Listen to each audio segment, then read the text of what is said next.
People pay good money to see this movie. When they go out to a theater, they want cold sodas, hot popcorn, and no monsters in the projection booth. Everyone pretend podcasting isn't boring. Turn it off.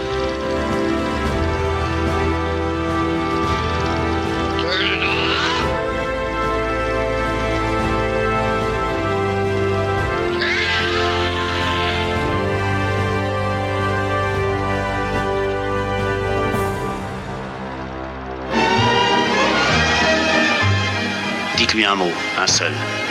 Deauville.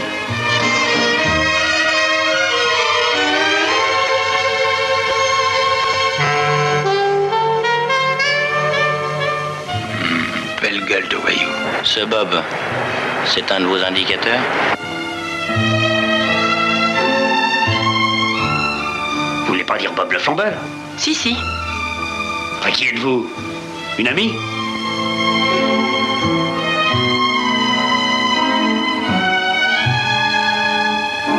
Et toi, t'étais le répété? À Marc.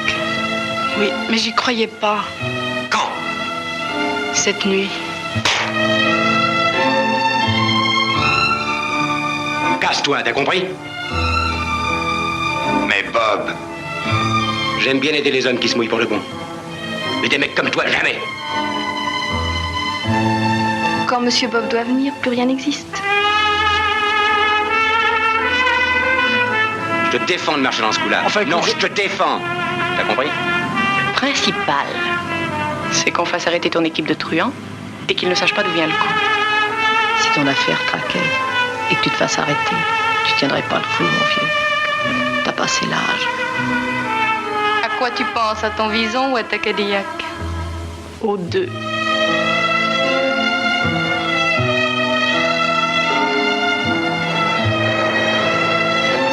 Prince d'Orange à numéro 8. C'est mon chiffre.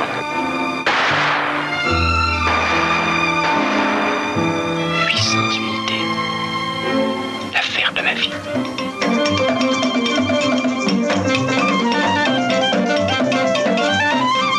Sécurité.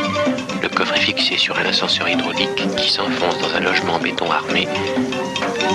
Combien y a-t-il dans ce coffre?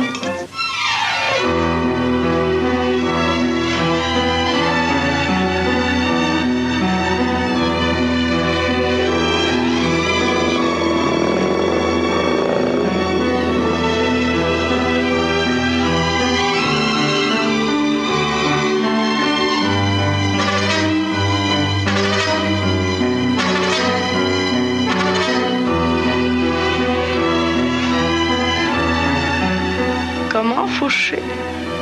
Un type qui a 100 millions? Les lumières, les grosses bagnoles, la musique des boîtes de nuit, le chant. C'est le soir où la ficelle m'a tiré dessus quand j'allais l'arrêter. Bob était là et il a détourné le coup. Au lieu de te mouiller, si t'as besoin de pognon. Oh, soyez tranquille, monsieur. Nous avons un système de sécurité unique dans le monde.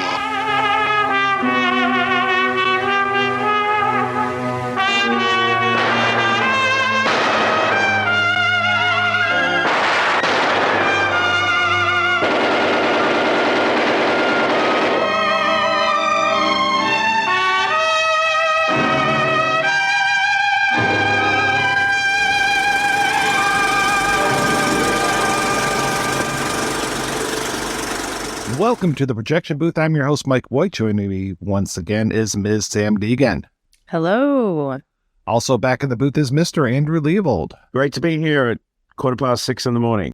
French Month continues with a look at Jean-Pierre Melville's Bob le Flambeur, released in 1956. The film was the first of many gangster films directed by Jean-Pierre Melville, based on his story with dialogue by Auguste LeBreton. It's the story of Roger Duchesne as the titular Bob, an aging man who has robbed a bank 20 years prior and now spends his time going from game to game, craps, cards, whatever you got, even as a slot machine in his Montmartre apartment. We'll be discussing a lot more of the plot, including spoilers as we go along. So if you don't want anything ruined, just go ahead, turn off the podcast, and come back after you've seen the movie. You will not regret it. So, Sam, when was the first time you saw Bob le Flambeur, and what did you think? I want to say it was anywhere from like 10 to 15 years ago. It was one of the first Melville films I saw, and I expected it to be more like Le Samurai or Le Doulos, which are, for anyone who hasn't seen them, more kind of straightforward, dark, gritty film noir movies. And I was so blown away by how different this is. And definitely the moment I saw that scene where he opens his closet and there's a slot machine in it, I was just in love. And Andrew, how about yourself? Wow, I'd love to say that I grew up with this film because I feel like I know it like an old friend. But no, I was so used to that original trilogy of Alain Delon's, Le Samurai, Le Cercle Rouge, Flick. I realized at some point, maybe less than 10 years ago, that I wasn't aware of Melville's earlier films. And I quickly decided to rectify that. And I worked my way backwards. And when I finally got to Bob le Flambeur, oh my God, it was, I realized that I was at Melville year zero as far as his crime films were concerned. And it was a revelation because not only was it so radically different to the Alain Delon films, but it also was a continuation, also a break from all of those other French crime films that I'd been soaking in for, the last 20, 25 years.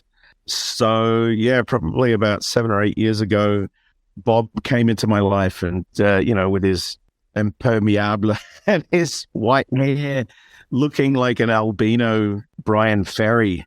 Then, of course, that was around about the time that I started going to Paris and went to Montmartre and Pigalle and went, oh my God, I'm in Bob's world. I suddenly got exactly what Melville was trying to capture in Bob le Flambeur. That's definitely one of my favorite things about this is that Montmartre is a character. Yeah, not only is it a character, it completely dominates the film. And every time Bob goes to the window, and opens up the curtains, it's almost always darkness outside, but you see Sacre-Cœur, the big church on top of the hill, illuminated and completely dominating the mise en scène, like this kind of all-seeing eye of God watching over the proceedings. That's one thing that I love about it, that you can't escape fate in this film. And fate seems to be represented by that enormous illuminated building just completely casting its massive shadow over the film. I think this was the second Melville film I ever saw. I remember just being so giddy when I found a copy of Les Doulos at a Blockbuster in Southfield, Michigan. And I don't remember where I found Bob at, but this was obviously during the time when it was really difficult to find these films, and you were just kind of lucky if you were able to locate any of them. I found it very interesting going through all of the old clippings and seeing that Bob was re-released in the early 80s, mid-90s, and even, I want to say, 2001. Just these periods of time, it was almost like cutting down a tree and looking at the rings by looking at the dates on these articles, because it was just suddenly all of these articles being written all at the same time. And there was one that was part of a bigger Melville show, a whole series of his 13 films. And then other times it was just Bob being re-released. So I don't know if I'd heard of it during that time, but I obviously was getting familiar with Melville after I saw Les Doulos. The thing that I loved about this movie, and I'll just put it out there right now, I was a huge fan of Rafifi and a big fan of some other French crime films. And this one being a heist film that doesn't have a heist is one of the best things ever. And I love how Melville almost literally takes us by the hand, him doing the voiceover of this film, him introducing things, him really playing with cinema. I mean, even just like how he comes on, it's like, this is the story of, and then like Bob le Flambeur, the title card comes up and all the credits, and just he'll interject himself just at the right times, especially the beginning where he's talking about how Montmartre represents heaven with the Sacre-Cœur, and then he shows the funicular and the music just descends. And then he talks about in hell, and then we see all of Pigalle. Bob is there in both worlds. He's constantly going from hell of Pigalle up to the heaven of his apartment. So much of this movie takes place at Bob's apartment, and so much of it is crucial to Bob's apartment, especially when it comes to the relationship he has with Anne and Paolo. Anne being a very young prostitute and Paolo being his protege. And I think at one point they say that Bob used to work with his father, and when his father died, Bob kind of took Paolo under his wing. And it's this whole thing of loyalty. I mean, the things that we talked about last year or 2 years ago, we talked the Circle Rouge last year, we talked about Le Dulo 2 years ago, all of these, the rules and the nobility of the criminals. I mean, that really starts in this movie, and you really get to see the seeds of those later films in this one.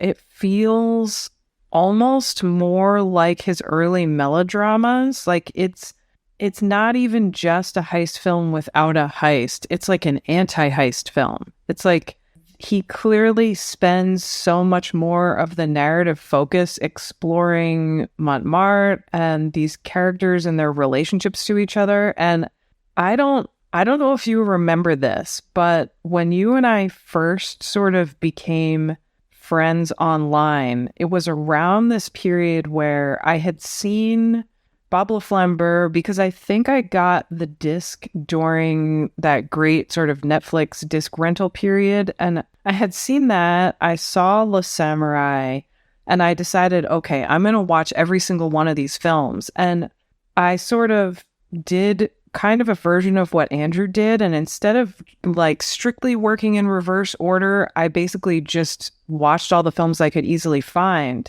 Those early melodramas are still not very accessible. And Mike, I don't know if you remember this, but you helped me find When You Read This Letter, which was impossible to find at the time. But I think because that comes so close to Bob le Flambeur, it feels like this very strange, unexpected kind of bridge between that more traditional French melodrama and the crime films that he would make after this. It's always such a surprise showing this to people for the first time.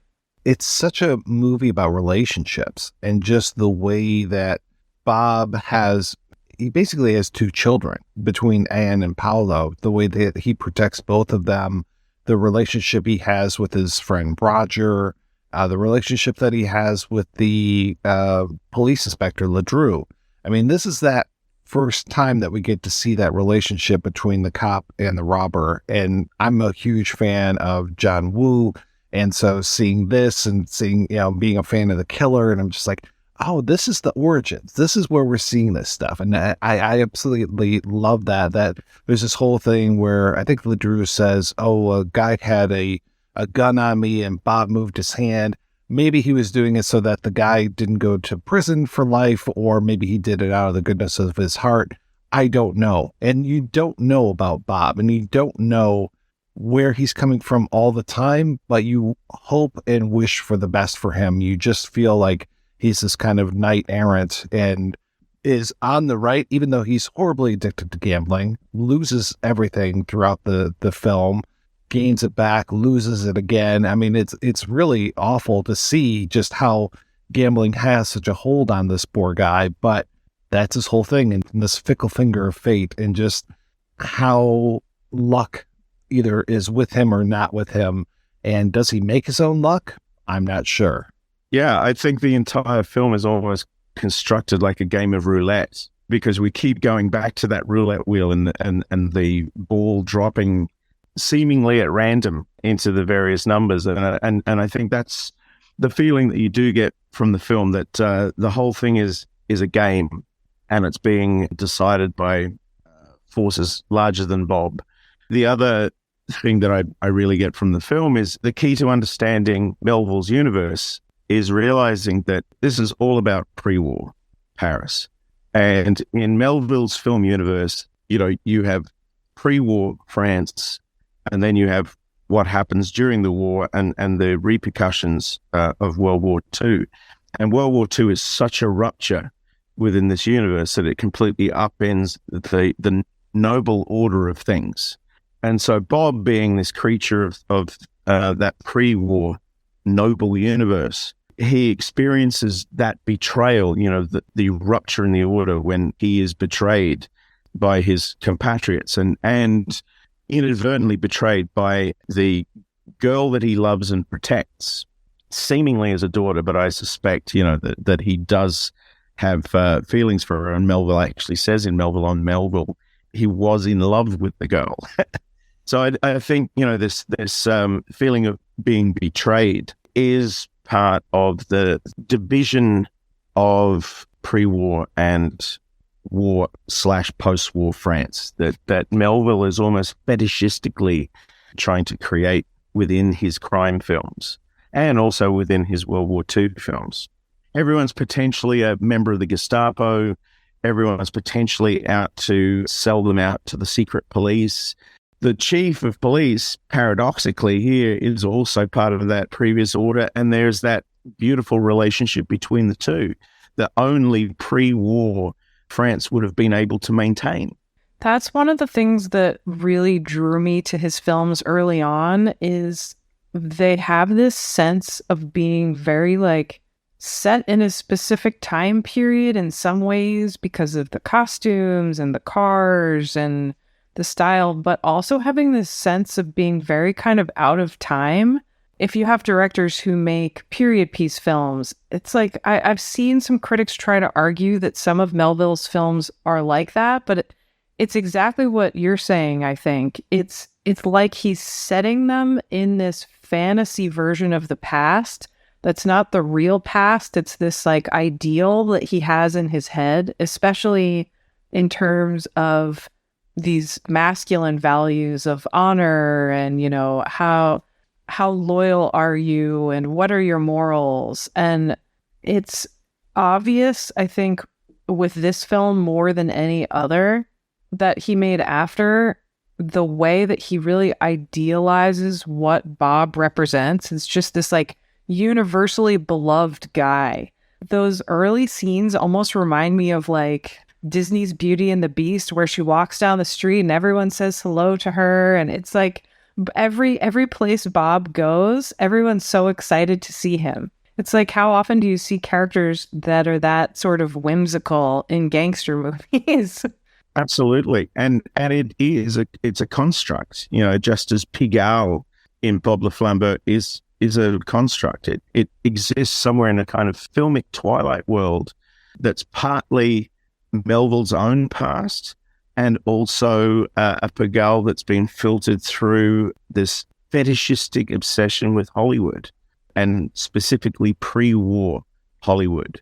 Bob is an archetype. He may have reminded Melville of the kind of characters from the demi-monde that he would have grown up next to in the 20s and 30s, but he's also a Hollywood hero wearing a Hollywood-style trench coat and hat. He would fit right into some of the earlier gangster films that were coming out of Hollywood, to your point. I mean, there are so many feelers that go back into John Huston's The Asphalt Jungle. Melville's pretty open about how much he loved that film and how much that film influenced this film, but it is so vastly different. I mean, especially at the end of it. I mean, both of them end a little bad. This is somewhat film noirish, but The Asphalt Jungle's ending will just carve the heart out of you, whereas this one, it ends on a joke, which is fantastic, and you never know where it's going to go, even though they, Godard tried to tell us what happened with Bob when we come to Breathless in a few years, but fuck that guy. I'd rather just think of Bob getting that good lawyer and suing for damages and getting away with the 800 million francs. That's fantastic. But yeah, this whole idea of Bob being this film noir character, I mean, you're right. They even make a reference about how Bob looks like a Hollywood gangster, and then it's oh, well, Hollywood gangsters are actually based on French gangsters instead. So it's okay, sure. But Melville loves American films, loves American cars. Bob loves American cars. I'm surprised Bob doesn't wear the same kind of Stetson cowboy hat that Melville did, but there are a lot of similarities between Bob and Melville, and this whole love of the milieu is definitely one of them. But to Andrew's point, I think Bob definitely, even though he has these similarities to Melville in some degree, Bob does experience that betrayal, but he's definitely this kind of pre-World War II character who doesn't have that kind of like violence and darkness that I think Melville had because of his experiences in the Resistance, and that all of his characters after Bob le Flambeur have. He has this, like, even though the film does have all of these more downbeat notes in the second half, Bob just has this kind of like lightness and resilience that makes the ending kind of confusing because it seems like it should feel like a happy ending. Like he's probably not going to go to jail. He won all this money and they didn't even have to rob the casino.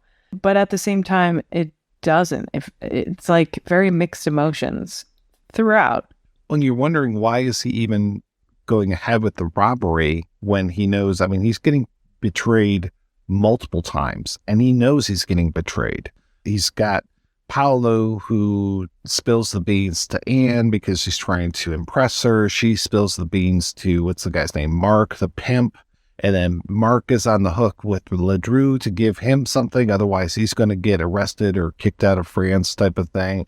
There's that going on. And plus there's the other betrayal, which is the croupier and his wife, his very harpy of a wife who's just like, we need more money. You need to get us more money or else we're going to tell the cops. And so after Ledru gets an earful from Mark, he then gets an earful from the croupier's wife. And it's like, okay, wow. And Bob is well aware at one point that there was this betrayal of Paolo to Anne to Mark. And he's not sure if Mark went to Ledru or not, but it's enough that he should just call the whole thing off. But he's a gambler. You know, he's Bob le Flambeur, not Bob le extremely careful. It's in his DNA to roll the dice or spin the roulette wheel in this case and take that ultimate gamble to see if he can get away with it. I think that was the whole point of it all, to see if his gamble pays off. And paradoxically, wins all that money and then emerges in the middle of a gunfight completely unscathed.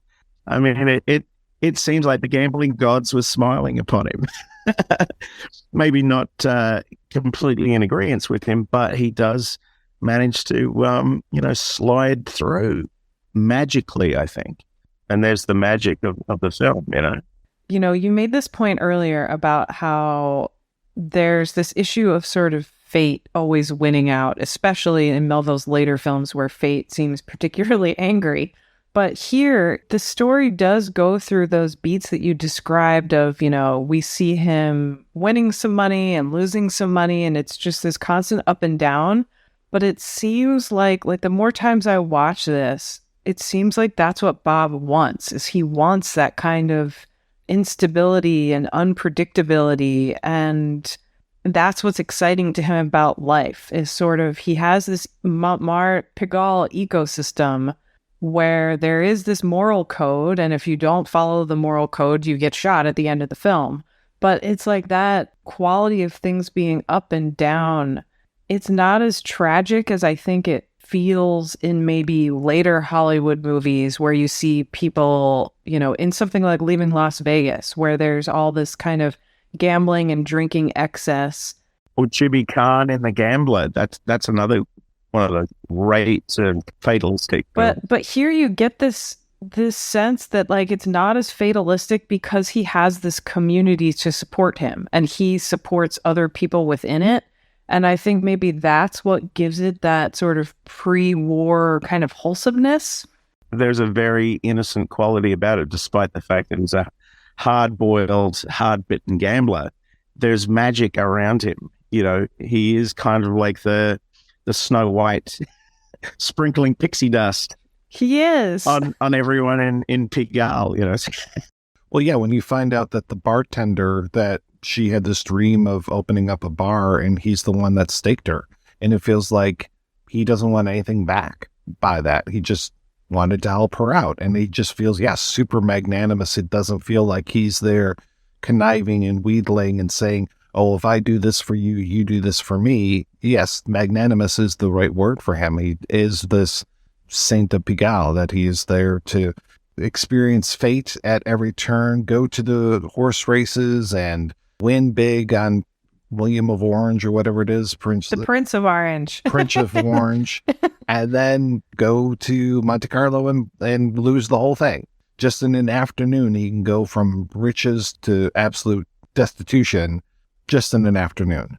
And it's unusual for him, too, to be out during the daytime. He's almost a little bit of a vampire in this film with the way that he is only going around at night. And I love that at the beginning when they show Anne versus the cleaning woman and how it's this whole thing of like, Anne's day is wrapping up while the cleaning lady is just beginning, and that they kind of cross paths there in Pigalle. And it's very much like everybody else is waking up and Bob's finally going to bed because he's all night just gambling, going from game to game to game. At the beginning of the episode, when Andrew mentioned that he, is in an Australian time zone and is calling in at 6 a.m., it made me think like, oh, this is around the time when Bob will be getting home from gambling. What do you think I've been doing all night? My God. By the way, has anyone got a spare $20 they might be able to lend me? We keep talking about fate. We haven't brought up God at all. Sacre-Cœur being there is very, very godlike, but I'm very surprised that when it comes to, there's an amazing shot of Bob making a decision, kind of flipping his two-headed coin, where he's making the decision whether to drink coffee or cognac. And I found it interesting that Melville doesn't give us a quote-unquote God's eye view of him, that it's a little bit more like upper and over-the-shoulder shot of him making that decision, because I could really see him going all out and being like, here, let me give you the God's eye view over this whole set, and having Bob making this, like walking to one, then walking to the other, and then finally going for the cognac like he should.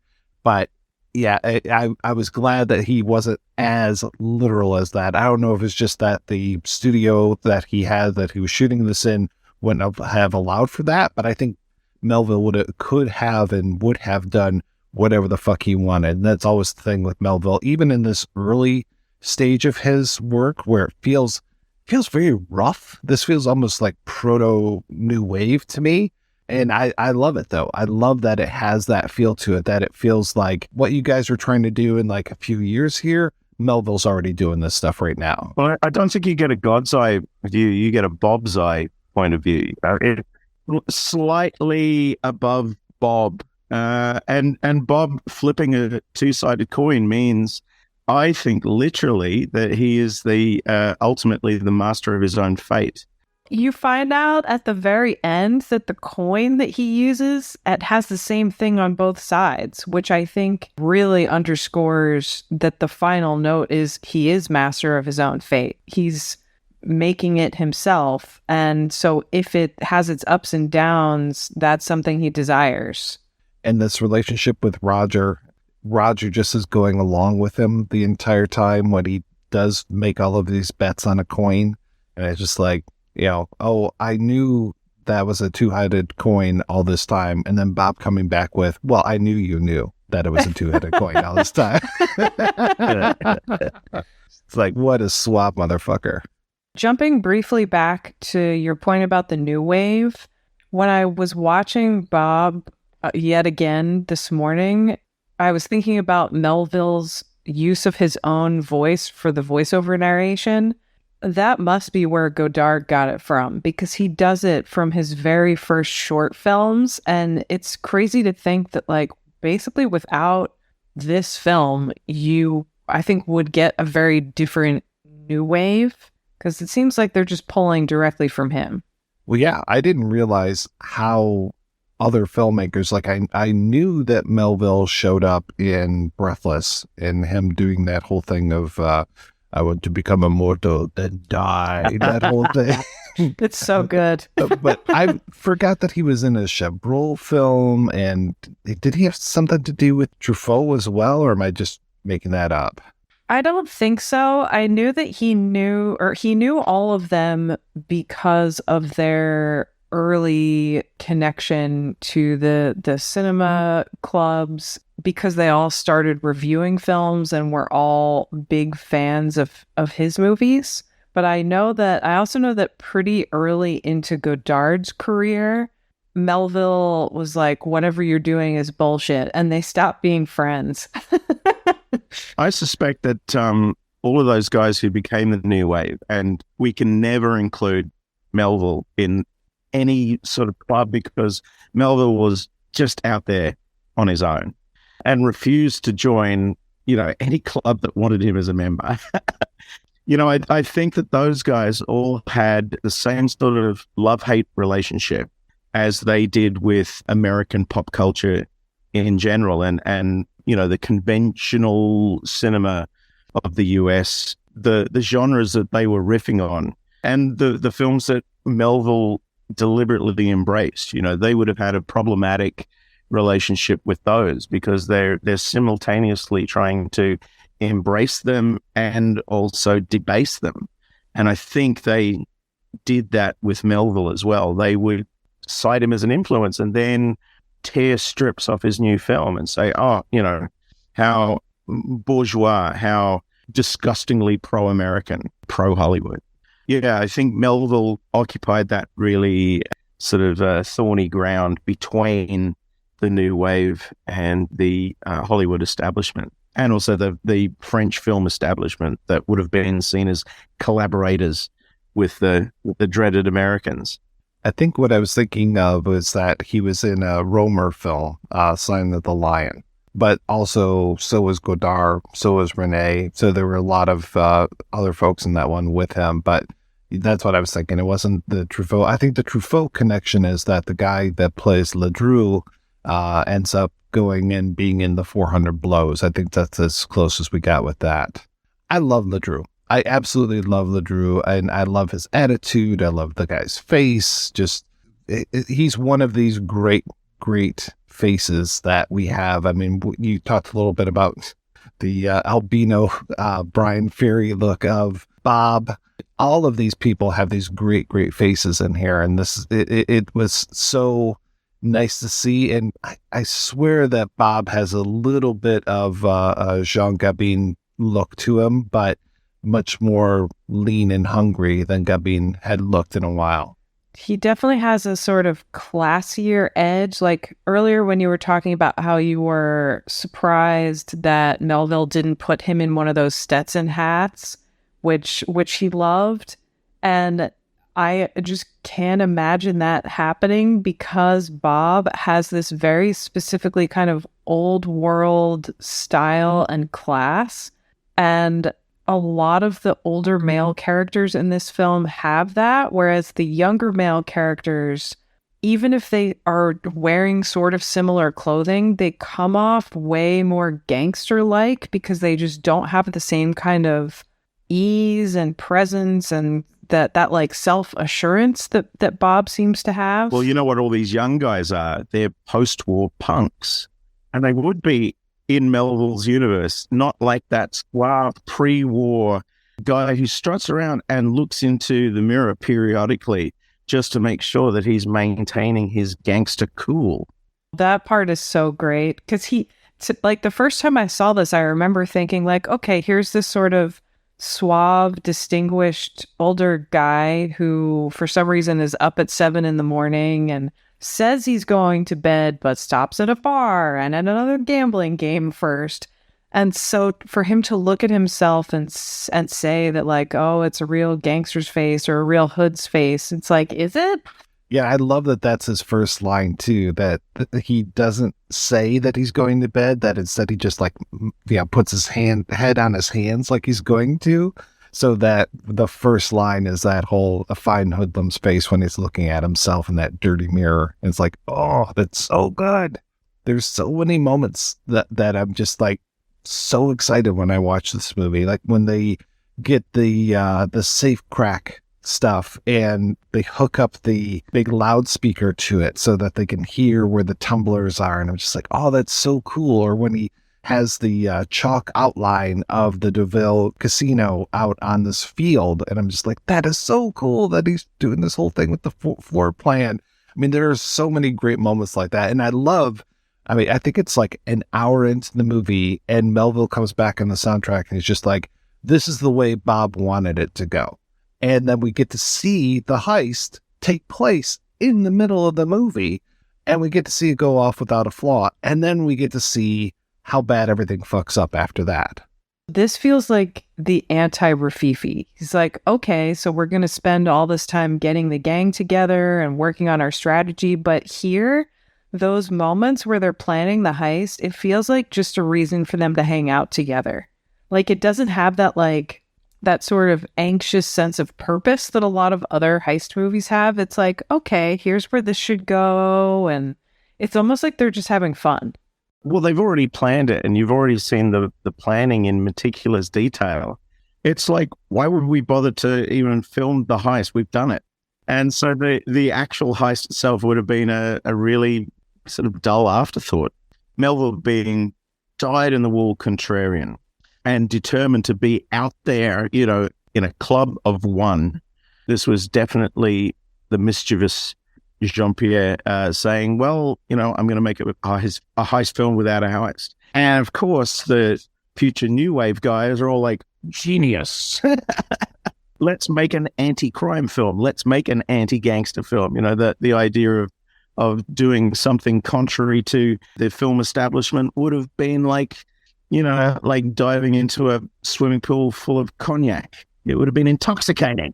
Rewatching it this time and thinking about those kind of like weird, sort of sometimes clumsy dissolves he has, you can totally see how the younger new wave directors were like, oh my God. There's a moment in the film where the camera iris is in and iris is out. And I think it's like, is this just to show that time has passed? I'm not really sure what's going on here. And in that dissolve at the very end, when those guys are putting the money in the back of the car, and we just use a quick dissolve to be like, wow, there must have been a lot of money being put in the back of this car in order to have to do a dissolve in the middle of it. It's so perfect. And the fact that he's like, no sticky-fingered policeman now. Like, I earned this money. In heist films, you get the thing where it's, okay, we're going to practice it, we're going to do all these things, and then we're going to do the heist, and it's going to go wrong. Or you get I want to say it was like one of the Ocean's movie where it's like, okay, and here's how it's going to go. And they basically talk you through the plan as the heist is happening. And in this one, you get that little bit of here's how the heist is supposed to go. And then I love when the night of the heist is happening and you get the whole like, okay, it's 3:30 a.m. All right, now it's 4. Now it's 4:30. And we know that 5 o'clock is the magic hour. And just that Bob has completely forgotten about everything, that he is just in this reverie of winning now. And you occasionally get cuts back to the other guys who are just kind of waiting, but they're not necessarily waiting on a signal. They don't seem to be waiting for Bob. It's not like they're going, oh, where is he? He was supposed to be here by now or anything. They just show up at the casino at 5 a.m. sharp. And by that time, Bob has cleaned out the casino completely legally. It's beautiful. They could have called the film Where's Bob? Or like Bob Goes Straight or something. Because there's that mid-film sequence where it's like, this is how he wanted it to go. The implication, I think, especially if you've seen later Melville films first, is like, okay, well, if we saw this idealized version in the middle and we know that's what's not going to happen, everyone's going to die. But the fact that the ending is not really tragic and... Except for Paolo. Well, except for Paolo, but Paolo also, I think by this kind of film noir logic, by betraying Bob, Paolo kind of had to die, at least in the scope of Melville films. The fact that he makes you kind of forget about the heist, and that's not what's carrying the tension or the narrative weight. It's just like, we're really excited to watch this guy gamble and win. The narrative imperative is what happens to Bob, not what happens to the money. Because you're so invested in Bob winning, I guess.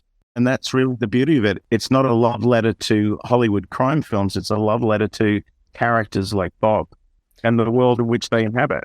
Bob definitely seems more connected to some of those 30s poetic realism gangsters than he does Hollywood. Like, definitely a little of Jean Gabin's sort of, you just want the character to succeed, even though it seems like they're in for tragedy.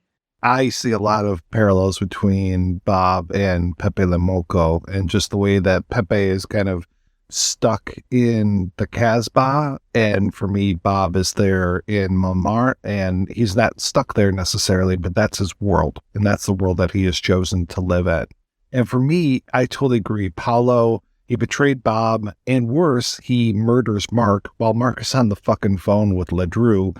I'm surprised that didn't come to more, but it's this whole thing of like, I don't think Bob would use a gun if it came down to it. You know, I can see Bob holding a gun, but Bob just seems very much more like, oh no, I'm the planner. I'm this guy. I'm not going to go out and murder anybody. He can slap people really well. He gives Mark what for after he finds out that Mark has beat up Lydia, this woman that we never see, who was, I guess, Mark's gal, or maybe his piece that he had turned out, because the one thing that Bob cannot stand is pimps. He just will not put up with any sort of pimp. He's absolutely fine with prostitution, but does not like pimps. And I can totally see that. He doesn't like the idea of men sponging off of women who are actually out there doing real work. In that same line of Bob wouldn't use a gun and his very gentlemanly qualities, there's also this great line, and I'm trying to remember the context in which it came up, but they're talking about, he's talking to some guys in a bar, and they're talking about how things used to be, and they're basically saying that, you know, hoods and gangsters in my early days would carry guns, but they wouldn't have any bullets in them, and now you have to have, like, now these young kids have bullets, is basically what they're saying. It's that whole pre-war versus post-war and what they're doing. And I mean, we're going to get that a whole lot more through the rest of Melville's films, especially when you get to something like Army of Shadows, where the two universes collide in brutally spectacular fashion. Yeah. This one is so light and fluffy compared to Army of Shadows, compared to a lot of his later films. But this one, yeah, it basically ends with a joke, and it ends with the possibility that Bob is going to get away clean because Lady Luck came back and he was able to rob the casino by taking it for all that it was worth. And yeah, it's a shame that Paulo died, but that gunfight, we have to talk about the gunfight where we don't ever see the guns actually shoot. We just kind of hear gun sound effects, and they don't even like shake their guns like they're actually firing or anything. It was just like, I almost forgot how new wave this gunfight is, that we're just going to do it where people just hold the guns, you hear the sound effects, and then poor Paulo just keels over, no blood or anything. And, you know, he's out of the picture. And then Bob has to, you know, comfort him. I think he's got the little trickle of blood that comes out the side of his mouth where you're just like, oh, this guy's done for. Yeah, the gunfight's as much of an afterthought as the heist would have been if they hadn't bothered to film it. It's almost comedic. The first time I watched this, I just kind of assumed like this must be, you know, the work of a younger director who didn't really know what he was doing. And then when I finally saw all of his films, I kind of understood the context of this one. It's like, no, he knew exactly what he was doing. And he's just trying to tell you like this thing that you typically would care about in this kind of genre film, this trope. It's like, it doesn't matter. It's just an empty symbol. Well, he always described it as a comedy. And before watching Bob le Flambeur, I thought, I can't imagine what a Melville comedy would look like. But here it is. You know, it has a semi-tragic ending, but a light one. And it has almost comic cops shooting toy guns without any shots coming out of them. That, obviously, to Melville was extremely funny. And I'm sure Goddard would have had a wry chuckle at it too. Oh, sure. And then co-opted a bunch of it for his first film. I don't know if either of you have seen Two Men in Manhattan, but tonally, it almost reminds me of that more than any of his other films. Because like even the early melodramas, even if they're about these sort of romances, they all feel really kind of grim and tragic from the beginning. And so not even they have the lightness that you see here. It's so strange. Two Men in Manhattan was deliberately playful, like Bob le Flambeur. I mean, it's almost like a mirror film where you've got the Frenchman in New York as opposed to the Hollywood-style gangster in Paris. So I've never watched them back to back, but I feel like that would make a really interesting double feature.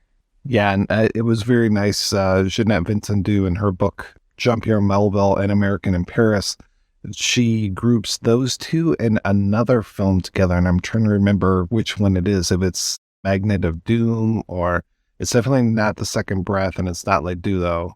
I think it's Magnet of Doom, because they have this like road trip. That's the one where he goes to the U.S. Yeah. That's where Belmondo goes to the U.S. Yeah. Belmondo in a convertible driving through Texas. It's wonderful. It's like Paris, Texas with laughs. And I'm so glad now that one's a lot easier to find, because that one for me for the longest time was the toughest Melville. You could not find that decent print of it anyway for any money in the world. All considered, he didn't make that many films.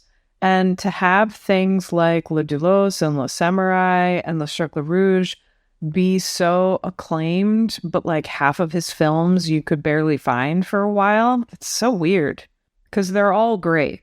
And I think there's even more books about him that are just French only, that they're not translated at all. It's like, come on, guys. We deserve it, you know. We like Melville over here as well. You should maybe think about it. So speaking of, let's go ahead. We're going to take a break. We'll return with an interview with Ginette Vincendeau, the author of Jean-Pierre Melville, An American in Paris, right after these brief messages. Hi, I'm Dave Kittredge, filmmaker in Los Angeles, and I'm the host of The Outcast, presented by Outfest, a new podcast where I have conversations with LGBT creators and allies to discuss their work, their inspirations, their passions, and the challenges of getting our authentic voices heard. I was scared because I thought, oh, what am I doing? Like, here I am selling my soul. But when I realized what the movie was, I'm like, I'm in. Let's make this wonderful movie. The freedom of ad-libbing and letting things happen in the moment. With Stephen Trask, let's write something that involves stand-up comedy, drag, punk rock. I was so rebellious and precocious, I guess. The definition of gay to me is freedom. Women gave the show its life, I feel like. Well, because it's also a bit of a hunk fest. You guys are hot as hell. You are too kind. That was only 15 years ago. It's a no-holds-barred talk with iconic creators and performers. It's not white people. It's not I hate white people. It's dear white people. It's how you start a letter. The whole climax of the show was a sex scene between Melchior and Wendla. And I remember feeling personally self-conscious about never having been with a woman in any way, shape, or form. I'm always thinking about the audience. Make them feel, make them laugh, and make them cry. I mean, that's as simple as it is for me. I had been not wanting to be a part of the film. It was clear in the edit that I had to, really reshape it. So the film really told me what it needed to be. Cinema is an empathy machine, and it sort of allows you to see yourself in people's faces that you normally wouldn't see humanity in. I get emotional just talking about it. And the tea is definitely spilled. David, don't edit anything of this out. No. They don't want to hear all the charming stories. They want to hear the ugly, gory relationship that Jim and I have. We're cutting that part out, by the way. And with guests like John Cameron Mitchell, Christine Vachon, Laverne Cox, Jonathan Groff, Justin Simeon, Jim Thal, Miss Coco Peru, Rachel Mason, Jeffrey Schwartz,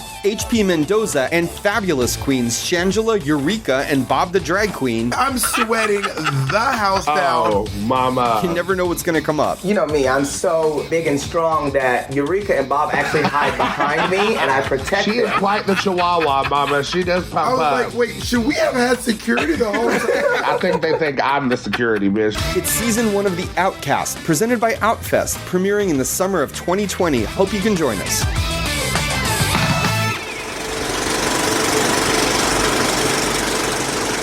Before we even start to talk about Melville, I'm so curious about you. Can you tell me how you got into academia and writing about film?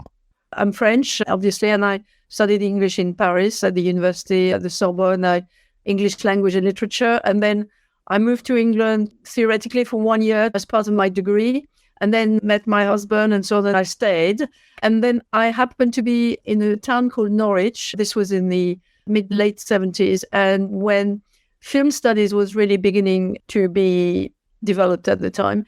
And where I was happened to be a place where there were a couple of the pioneers of studying film. And I always was a fan, a cinephile, was always loved the cinema. I started a women's film festival there while I was in that town. And also started a PhD in film, which I did on French cinema in the 1930s and this is where I got interested in Jean Gabin and Pepe le Moko, which you told me you like. And this is how it started.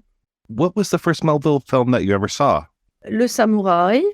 I saw it when it was reissued in the UK in 1996. I have to say, earlier on, when I was younger and in France and his films were coming out, didn't really register with me. So it was later, and when Le Samouraï was reissued in 1996 in the UK, and I saw it, and I was really blown over by it. I thought this is such a fantastically beautiful film. So I then became interested in Melville and started looking for his other films. And it's a little bit after that, I was commissioned to write a book. Somebody said, would you like to write a book about Melville for a particular collection for Manchester University Press? And in fact, I didn't do it for them because their books were very short, and I said, I think he deserves more. And so I then contacted the British Film Institute, and they said, yes, we'd like you to. So this is how the book came about. So it was really that moment of Le Samouraï coming out, which for me marked my own interest in Melville. And I think a lot of people as well, because this is when his reputation, that moment, I think marked the time when his reputation suddenly had a sort of second life. What kind of challenges were there writing a whole book about Melville and all of his films? In one sense, it was easy because Melville is somebody who made relatively few films, since he made 13 feature films, which is relatively, it's a very containable number. As it happened, because this was the late 90s, they all became available on VHS and DVD. So I didn't have any problem accessing the material in terms of the films. The challenges were more to do with the lack of archival material, the lack of material on his life, the fact that she's a relatively mysterious person. But because I wasn't going to write a biography anyway, I was writing a book about his films primarily, and I had the films. So this made it much easier for me because I could really cover the whole career. One thing I love about your book is just the way that you position him in the entire landscape of French film and how his gangster films differed from the gangster films that were coming out before it or around it. I really love that. Oh, well, thank you. I mentioned writing my thesis about French cinema in the 1930s and a chapter about Jean Gabin, and got interested in the poetic realist films, of course, of the 1930s, many of which are crime films. And then a film like Pepe le Moko is a kind of ancestor of the French gangster film. And I liked that so much that I wanted to see how this carried on after the war. And of course, Gabin himself was instrumental in the revival of the gangster film after the war with Touché par Grisby in 1954. And I was very interested in this particular genre of French crime films, crime movies, and as well as, the whole landscape of French cinema.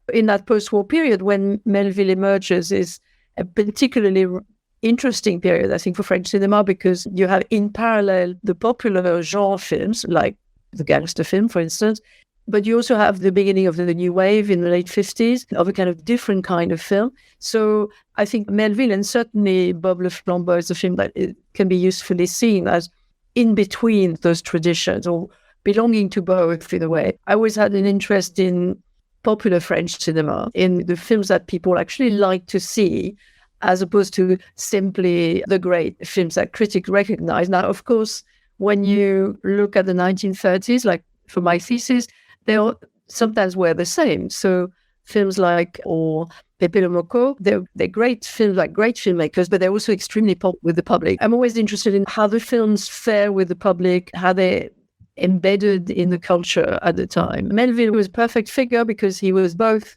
a very idiosyncratic figure, very original, unique, somebody who liked to control everything and made, I think, his films like no others. They're extremely recognizable. And at the same time, especially from 1961 onwards, they were very popular with the audience. He was a very well-known figure. So he lived in both worlds, in the sort of the cinema that the critics recognize, but also the cinema that people actually like to go and see in the cinemas and films that did very well at the box office. And also because I have always, since working on Gabin, I always had an interest in stars, in male and female stars. And Of course, Melville's film from Léon Morin-Prêtre almost sort of used great stars of French cinema like Alain Delon and Jean-Paul Belmondo and so on. So to me, it was a figure who combined all these different aspects of the cinema, and that made him really, I think, fascinating. Yeah, I love that idea that he's neither fish nor fowl, that he is new wave tradition of quality, but that just makes him stand apart from the crowd. That's right. Yes. It's a very, very idiosyncratic figure. And also one of the interesting aspects, of course, which is concentrated in his name already, his name, his looks, and so on, was that he was French filmmaker, but also very influenced by American cinema. He loved American films. And although I spent quite a lot of time in my book refuting the idea that his films were just copies of American films, which was one of the accusations that was made of his gangster films. Oh, he's just imitating American cinema. And I think he's not. He's making a very specific hybrid between the French and the American tradition that also made him an interesting sort of transnational figure to some extent. And that's why in my book I had a subtitle which said An American in Paris. This was a Frenchman who tried to look like an American with his Stetson hat and big American cars and trench coats, a bit like figures in his film, and yet at the same time was completely a figure of post-war French culture. And in part also because he himself was part of history. He'd been in the resistance during the war. He was somebody very much embedded in French history, as well as completely fascinated with American culture and American cinema. The whole idea of him being in the resistance colors so much of his work, especially, I would say, some of the gangster films, and especially the idea of the honor and the code that some of these folks live by, as opposed to the younger generation, as opposed to some of the people that might have betrayed that code that were around during the war. Melville made both gangster films, but when you look at his war films, especially Army in the Shadow, 1969, and you look at his gangster films, they're very similar. And people sometimes say he makes his war films like gangster films, and his gangster films are a bit like war films. And watching Bob le Flambeur again the other night, I was reminded of how many references there are in the film to the period of the German occupation of France. The look of the film really, although it's made in 1956, it could have been 10 years before. It could have been during the in the 1940s, during the German occupation. And there's constantly references in the dialogue to things are not the same anymore. Everything is rotten now. People don't respect the codes, which were the pre-war codes. And of course, it's veiled reference to the German occupation and the burden it placed on the French population, of course, and all the difficulties, but also this well-known ambiguity between the Gestapo, the collaboration forces, and the criminal underworld. And this well-known, the Gestapo used a lot of figures from the underworld. And so there's a kind of blurred border between the two. And I think that the gangster films are very oblique sometimes, and sometimes more direct references to that. One of the things which I, in fact, did not develop in my book, but subsequently I've been looking at, is the figure of Roger Duchesne, the actor who plays Bob le Flambeur, who himself was somebody who was implicated in a fairly ambiguous way in activities of the Gestapo. He had links with the Gestapo. He had trouble with the law. He also went to jail at some point. So he's somebody who I think Melville used very deliberately as a kind of embodiment of that very blurred boundary between the law and the criminal underworld that was much more in evidence during the war. And also, if you look at Bob le Flambeur, the look of the film, the cars that are used, the famous Citroën Traction Avant, the big black cars, which in the film that are used both by the police and by the gangsters, and they're very typical of that period, a film that you could be during the occupation, is both historically accurate to some extent, but also something which Melville uses for stylistic purposes as well. Do you think there's any truth to Melville talking about how he had to go to the underworld to ask permission to use Duchesne for Bob le Flambeur? Yeah, I don't know. I'm not sure whether that's true or not. It sounds like one of those very nice anecdotes, but because there are different accounts of Duchesne's actual implication with the Gestapo, whether he only borrowed money from them or whether he was more implicated than that. It's all fairly mysterious, but certainly it suited Melville's purpose to have someone who not only looked the part, but actually embodied in his person the ambiguities of that period. I really appreciate that Duchesne is older and distinguished, and that he has this kind of mock family between Anna and Paolo. And I just appreciate that family dynamic that they have going on here. This is one of the significant aspects of the French gangster film of that period, of the 1950s in particular, which is the way in which the gangs are organized like a family, with the main character as the patriarch, which I think distinguishes the French films to some extent from the American one. And Gabin's character in Risby and Duchesne's character in Bob, this is somebody who's tired, who's at the end, towards the end of his life, who only aspires to lead a sort of comfortable, almost bourgeois life, going to the bars in his area. And then, of course, there is that trope of doing the last job, which we know will be fatal to some extent, of course, because it's part of the genre. But it's such a recurrent motif in the French gangster film that I think it really marks them out from the American films, which are much more based on action and tend to have younger male characters. But this patriarchal figure, this older man who wants to do the last job before, who in a way wants to retire and have a quiet life, and as in Bob le Flambeur, lives in a very nice apartment looking the Montmartre. It's part of actually a much wider type of narrative in French cinema that sort of goes back to the beginning, with the patriarchal figure at the center, and usually with a sort of symbolic family with usually a young son. So in Bob le Flambeur, we have Polo, the young man, and a kind of semi-incestuous relationship with a young woman. And what's very conspicuous is that those young characters, they can only be in the story if they accept to be within the orbit of the patriarch. They're not going to challenge his place. They're just like the son and daughters. And of course, what is out of the picture is the older woman, who tends to be very marginalized. And although it's true that most gangster films marginalize women, it's typically a male genre, not just in French cinema, but I think in French cinema in particular, there is that sort of a kind of almost like a benevolent figure. And we see him providing for these young people, slapping them when they don't behave as they should. But it's benign behavior. This is the way it's portrayed.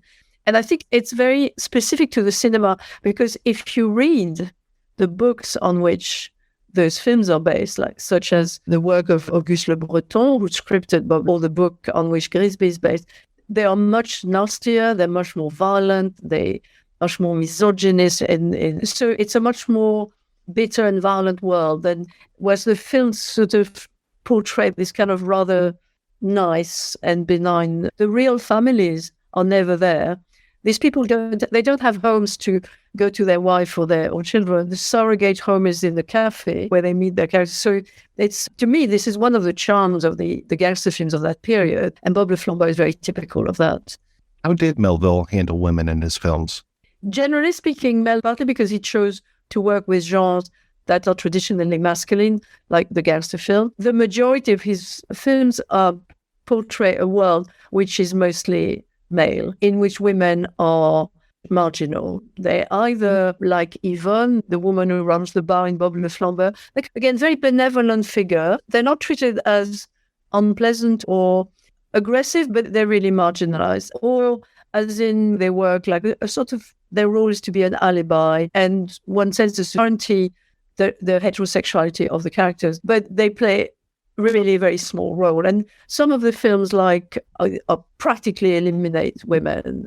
And then there are two exceptions in his work.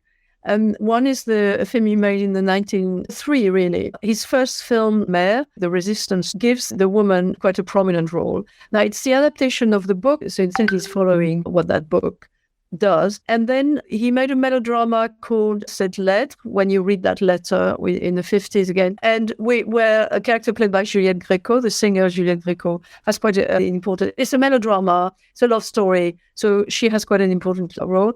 And then there is one of my favorite films by Melville, which is Léon, the story of the relationship between a Catholic priest, played by Jean-Pierre Melville, and a woman who falls in love with him, and their discussions about religion and so on.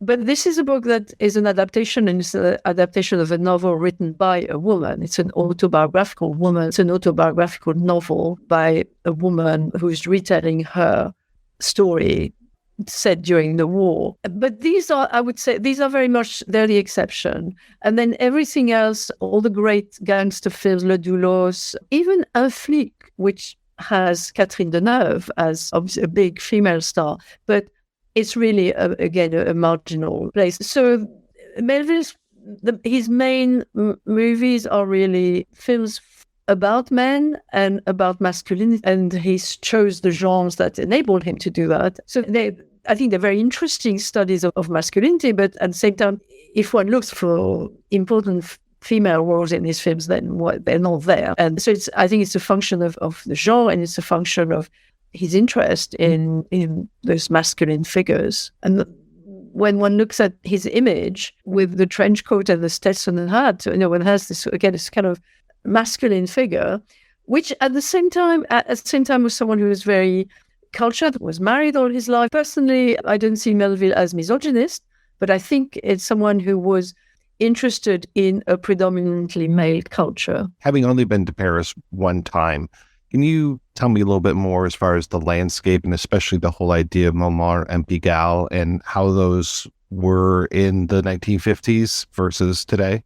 At the beginning of Bob le Flambeur, there's a very funny moment when we begin in Montmartre. I think first to say, it's important to say that a lot of Bob le Flambeur is shot on location in the streets of Montmartre and Pigalle. And part of the pleasure of watching the film is also to see those areas as they were. Of course, Montmartre and Pigalle are very touristic places. Now they tend to be always very crowded. And one of the pleasures in Bob le Flambeur, especially at the beginning, is that where we are at dawn and we see those empty streets of Paris, it's something which today would be almost impossible to see, even at that time of the day. And the film begins on top of the Montmartre hill near the church, and there's a wide panoramic shot that shows us the city below and at daybreak. And so it's a very poetic image of Paris. And Melville makes a little joke about saying that is like heaven. And then we see the camera goes down with the cable car that tourists take to go up and down, and says, and Pigalle is hell. And he's, in a way, he's making a little joke about the fact that Montmartre, hence the church, is particularly associated with the Sacré-Cœur church. And also at the time, and to some extent today, although today, of course, it's a kind of vintage place, it's still like a village. Even today, if you go to Montmartre, you go away from Place du Tertre, where all those painters are and with 1 million tourists, take a few little streets, and you really could be in a 19th century village. It's quite extraordinary. Of course, it's been preserved in aspect and to some extent, but it really looks like a village. And that in the film, sort of little houses and so on. And then Pigalle was the center of sleazy nightlife and prostitution. And in that opening scene in Bob le Flambeur, we see very clearly all those nightclubs which advertise the most daring striptease and naked women. Even then, in the 1950s, it was a place where kind of slightly naive tourists from the provinces or abroad would come and be fleeced in one of those nightclubs with female hostesses. To some extent, that division is still there, although striptease nightclubs don't have the same sort of daring image as they did at the time. But nevertheless, there's still something slightly sleazy about Pigalle. It's part of its image and something more both elevated geographically, but also the sense of Montmartre as this kind of little quiet corner of Paris where you could always be. It's like being in a village. So he's making a little joke of it, but actually it's still like that today. As I say, I think it's like that today in a way that is, it's preserved in aspect, is very touristy. And many people who know a little bit about French cinema, for example, would remember a film like Amélie, which was made in the early years of the 21st century, and which is also set in Montmartre, and very different visually, much more extreme and in color, but nevertheless preserves also that image of the little streets, the quiet streets, the cafe, the sort of slightly provincial air. But what is fascinating in Bob le Flambeur is to actually see the real streets and the real cafe in which the characters go. Can you talk a little bit about the relationship between Bob and Roger and what your feelings are on that? Bob is presented as a patriarchal figure, a quiet older man who leads a fairly bourgeois, quiet life, even though he's a gangster and he's about to rob the Casino in Deauville. His concierge brings his clean clothes and cleans the flat. He has this kind of very regular, quiet life. He's the head of his little family, he's the patriarch. There's the symbolic son, Polo, the symbolic daughter, and the young woman he more or less picks up on the streets of Pigalle, but he's not interested in her sexually, and this is quite clear. In fact, he pushes her in Polo's arms, and the really important character in his life, in the sense of the person who's always by his side, is his friend. So the most important person in his life is Roger, who's an acolyte, another minor gangster figure who runs one of the nightclubs that he frequents. Now, Bob le Flambeur is a slang term for gambling, and we see that Bob is a passionate gambler, which leads him to both his doom, but also to earn a great fortune in a casino at the end of the film. And so what is interesting is that there's always that quiet presence by his side, who is Roger. And even though there is absolutely no implication of homosexuality between them, I find it very striking that Roger plays the role of the wife. He's always the voice of reason. He's saying, no, you shouldn't. You should stop gambling now. Come on, you should go to bed. It's late and you shouldn't do that. And are you sure? And all the time they're together, and they are quite a number of scenes where they're together sitting in the car and looking at each other, and one knows that they know each other incredibly well. It's very much an old couple. And very often people have speculated on Melville as a closet homosexual, as representing homosexuality in his film. And I think that is in a way an exaggeration, because in the sense that there's nothing in the films that enables you to say that. But in the same way as the films are all very much about a male world where the significant relationships are between the male characters, again, with no implication of sexuality, certainly not explicitly. The real couple in Bob le Flambeur is Bob and Roger, and he doesn't seem to have another life in a way. I think that, and it's a very affectionate relationship, but it's like an old couple. I always like his relationship too with Ledru, the inspector, and that relationship that we see later on in Les Doulos between our main character and a police officer as well. I always like that back and forth that he has with those two types of characters.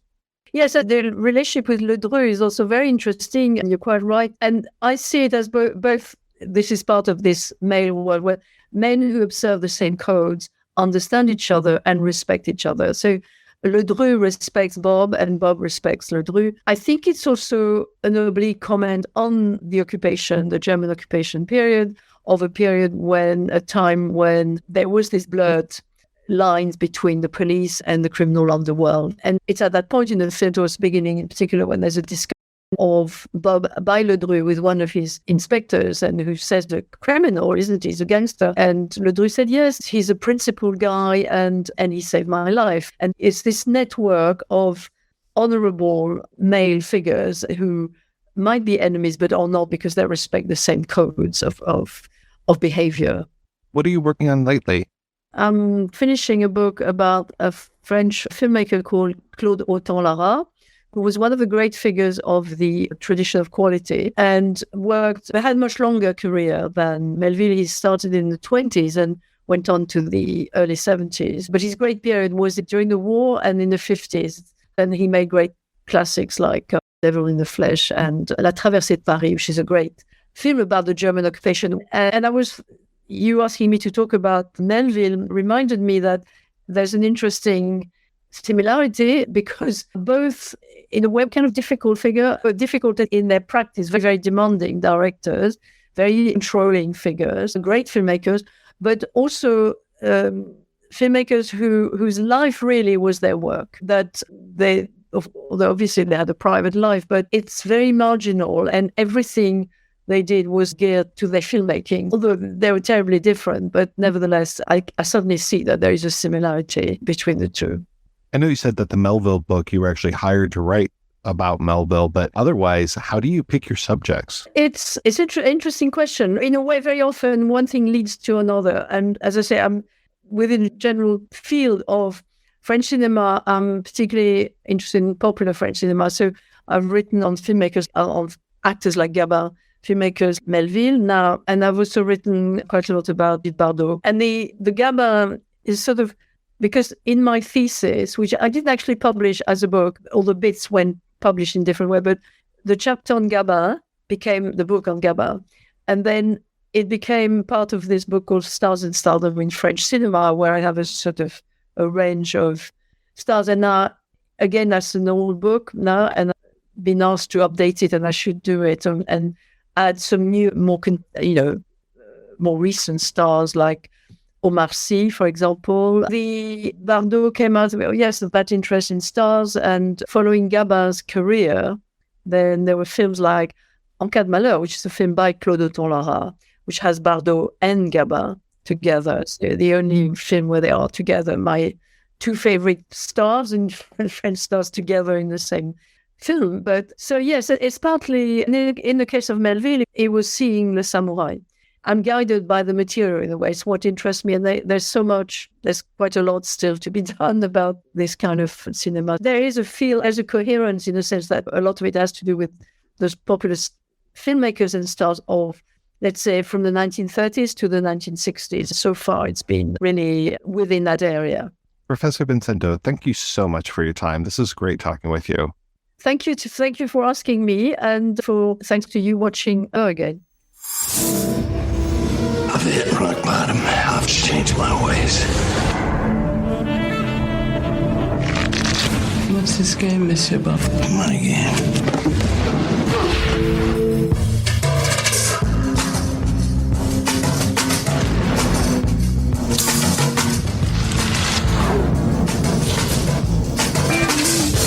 You look good for men of your age. What age is that? No, Stone Age. Is it true what they're saying? I don't know. What are they saying? You're back in business. Better than wallpaper, isn't it? They're fakes. I know. The originals are in there. And we cracked the vault. Yes. You take your commission. 40%. We've got a real heist and a fake. The only guy who could crack the pregnant system is the guy who installed it. You. Me. You're facing a murder rap, tough guy. That's quite a surprise. I don't want any more surprises. Have any luck left? I guess we'll soon find out. He doesn't want money. He wants what money can buy. It's not worth the freight charge. It's a what I do to both your faces will definitely be cubist.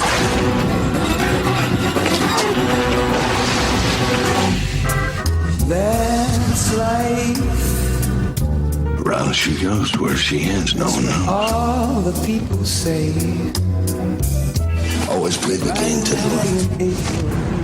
Damn the consequences. Shut down in May. But I know I'm gonna change that tune.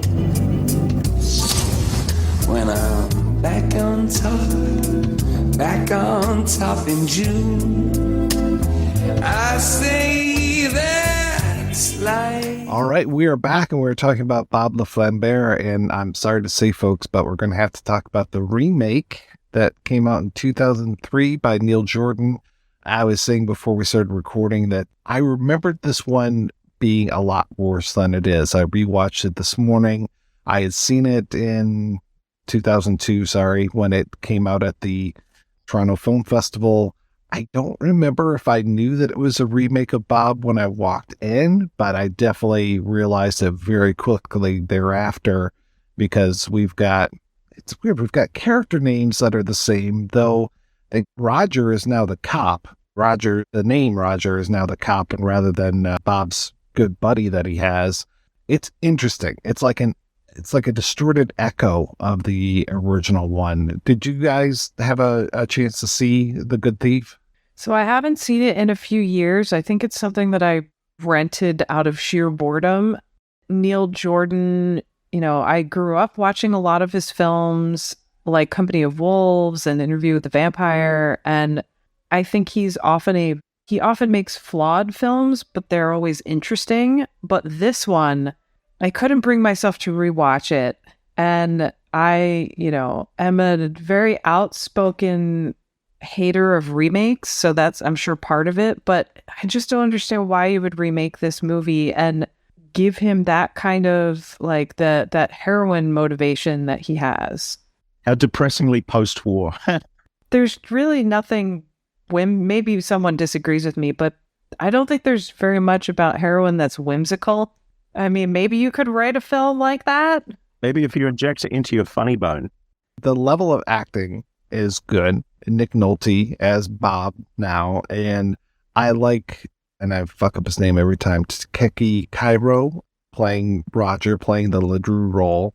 Said Tagmagui, I think is the gentleman's name. I always like when he shows up in things, and he's Paolo. Yeah, it's got a really good, solid cast to it, but we start to go into this whole thing of now there's not just one heist, there's two heists that are going on. So we have Bob is supposed to be doing the heist at the casino, and with this one, he's very aware that the secret is out, but he's like now using that against the police and against, you know, the pimp now, who's it's not Raoul in this one. Remy, I think, is pimp in this one. And so we've got that, plus there's an art heist, and there's this whole thing about how Bob's got this Picasso painting, and he tells a story about it every single time he's got it.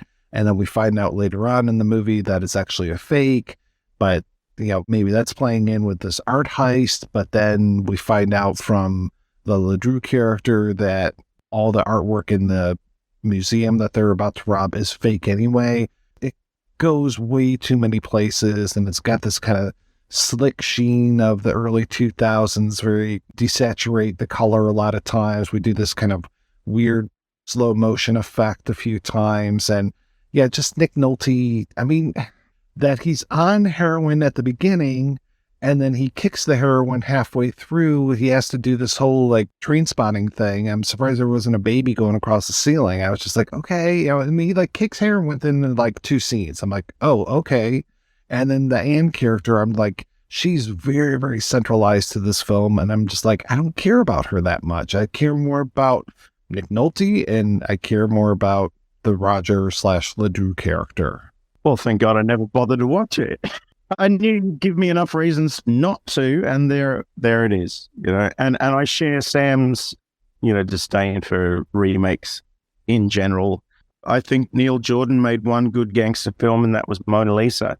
So I think with the memory of Bob Hoskins being a pimp chauffeur, good. Mona Lisa is absolutely incredible. And from what I remember of The Good Thief, the problem is that it's one of those movies that just constantly reminds you of better movies you could be watching. Mona Lisa is one of them. An American Friend with whole art heist thing is another one. And of course, the original. It's just, it almost feels like the sort of thing where if the plot had been different and it hadn't been so obviously a Bob le Flambeur remake, maybe it could be better. But I really feel like it fits into that like late 90s, early to mid 2000s wave of heist movies that were just like trying to feel really cool. But it's like, you missed the mark. Stop saturating the color and making everything look like that. Like, I have about as much interest in watching Neil Jordan remake Bob le Flambeau as I would Quentin Tarantino remaking Le Samurai, you know, with Samuel L. Jackson. I mean, I love the idea of Hollywood cannibalizing the French gangster film. You know, there is a delicious irony about it. But, I mean, the conversation between American crime and French crime cinema had been going a long time before the war, and continued on until until the glory days of Melville's final films in the 70s. There's still that dialogue between those two separate but similar cultures. But then I think the conversation's gone on too long. And I think The Good Thief represents the nadir of that conversation, as far as I'm concerned, not having watched it and never needing to. That's a really good point. And also that you could even argue that conversation goes all the way back to Edgar Allan Poe writing his first detective stories, which refer back to French literature. And it's sort of like Murders in the Rue Morgue. Totally inspired by French fiction. And so it's like it starts in the 1800s with fiction, and maybe it's done now. You mentioned Tarantino, and like the thing that people were tripping over themselves about was in Reservoir Dogs, they don't show the robbery. Isn't that just amazing? They don't show the robbery. And it's like, yeah, we've been talking about this heist film where there's no heist in it for the last hour and a half here. Yeah, this has happened before, folks. It's really okay. And we are, with The Good Thief, we are in a post-Tarantino world where we've had Reservoir Dogs, we've had Jackie Brown, we've had Pulp Fiction. And so the coolness factor, and plus all of the Tarantino clones that went on afterwards. So by the time we get to this picture, it's just like, okay, yeah, I've seen all this stuff before. Like you said, I'd rather be watching so many of these other movies. There's a ton of great French gangster films out there that I'd much rather be seeing than watching this remake of Bob le Flambeur. And the problem with remake-itis is that those films, to a generation not schooled in the older stuff, become the standards.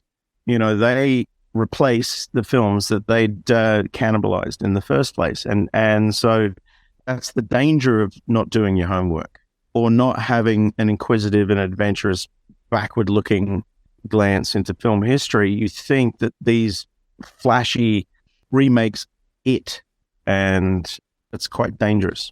It's also sad to think that somebody would maybe watch The Good Thief and think, okay, this is fun, and then never even know that Bob le Flambeur exists.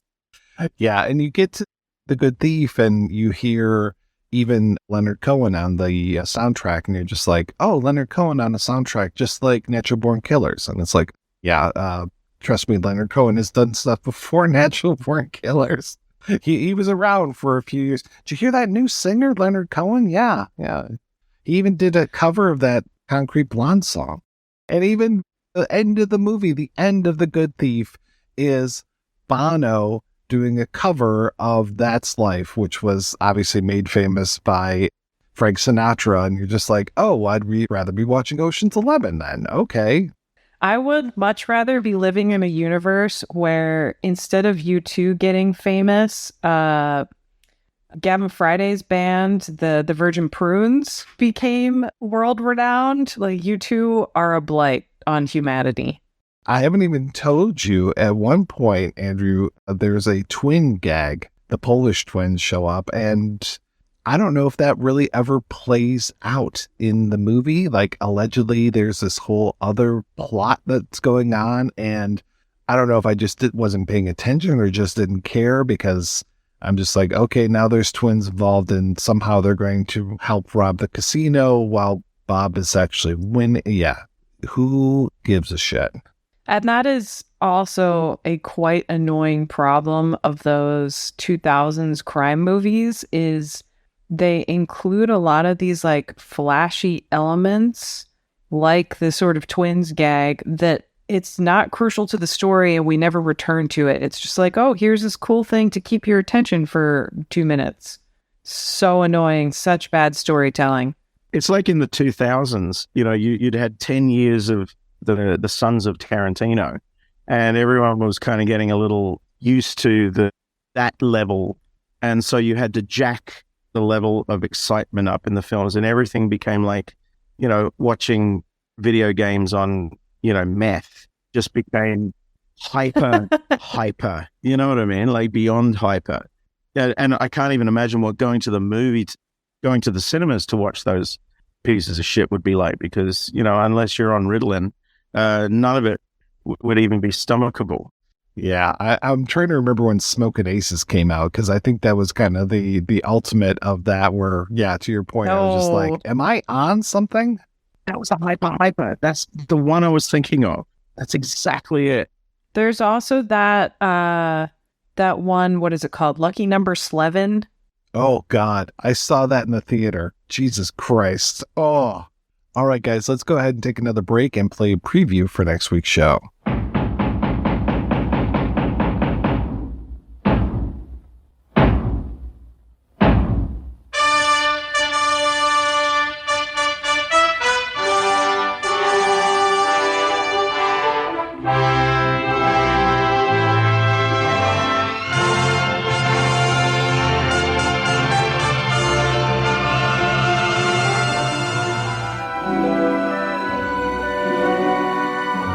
tellement simple, l'amour.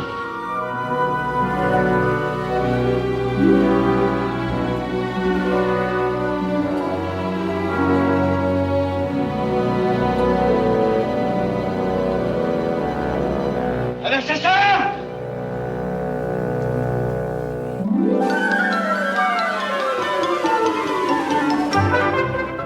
Je rêvais, j'espérais, j'attendais.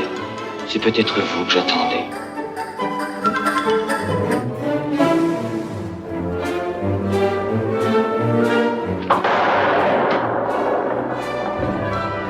Les rêves, la vie, c'est pareil. Ou alors ça vaut pas la peine de vivre. Au funambule, c'est vivant, ça saute, ça remue.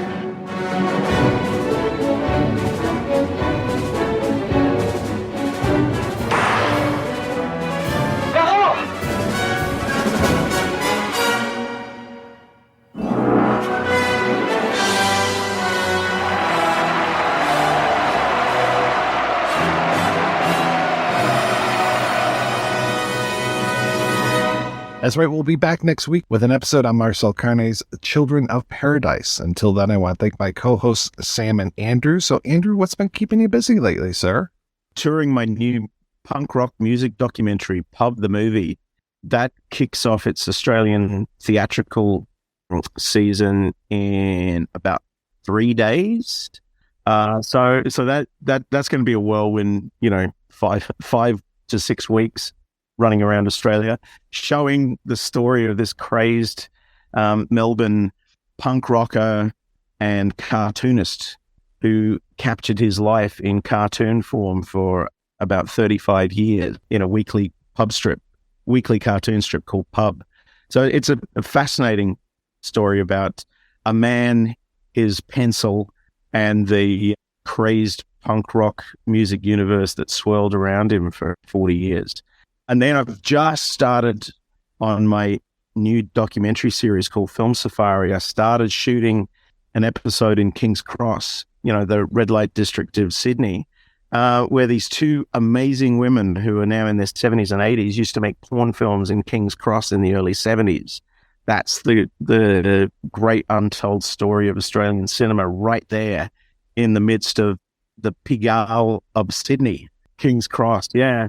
And then, of course, one of the episodes is Film Safari Almeria, where Sam and I run around spaghetti western towns going, oh my God, this is where they shot Bullet for the General. Woo! Where I'll just be squeezing my life-size John Maria Volante pillow, crying into Alex Cox's lapel because Alex said he's keen. Yes. And thank you, Mike, for the hookup. Oh, yeah, you got it. I'm glad I played a part in this. That's all I could ask. Well, when you do your episode on Detroit and we start talking about Clarence in Alabama, you can shoot me right in the head. If you haven't already been shot by a stray bullet, because Detroit, oh my God. And Sam, what's the latest with you, please? Well, I should mention my podcast, Twitch of the Death Nerve. As of now, our most recent episode was a Valentine's Day one on necrophilia movies. And then I've had so many things come out recently in terms of commentaries, but things sort of related to Bob le Flambeur. I did a commentary for the Kino release of this very strange Alan Ladd movie called Lucky Jordan about this gangster trying to dodge the draft who winds up uncovering a Nazi plot because, you can't have a Hollywood movie from the 40s without someone being a good American. And I also contributed a commentary to this noir adjacent movie called Rope of Sand, which has a very, sweaty Burt Lancaster in existential angst in the desert. Thank you so much, folks, for being on the show. Thanks to everybody for listening. If you want to hear more of me shooting off my mouth, check out some of the other shows I work on. They are all available at weirdingwaymedia.com. Thanks especially to our Patreon community. If you want to join the community, visit patreon.com/projection booth. Every donation we get helps the projection booth take over the world.